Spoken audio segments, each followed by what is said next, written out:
I'm actually going to ask Adrian to explain what went into composing this. What was the reason for choosing what he did in this piece?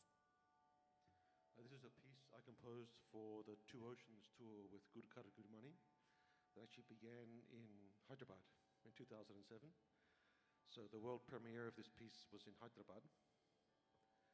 It's named Pentacle, so it's in a nadai of 5 throughout, and each portion is in a raga with 5 pitches, with 5 swaras, and then it permutates in a systematic way. So from Sudadanyasi, the Hindolam, the Varamu, and then there is some Gathabedam, yeah? Varamu, right. Yeah, so it goes to Amrit Varshni from Ni, and then Amrit Varshni from Ma. Yeah. So it's rotating all around, but always with 5 pitches in a flow of 5, with 5 different ragas. So. We'll also begin the piece with the shakuhachi. This is a very special flute because it also has 5 holes, which is unique. The Venu has 8, the Bansuri 6, but the shakuhachi with the same pitches you can only make with 5 holes. It originated from Japan? This is a very traditional Japanese flute that originally was played by Buddhist monks who would travel around receiving alms from the people, the general populace, which they would then donate to charity or to the temple and to support themselves just through playing this flute.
The next piece is so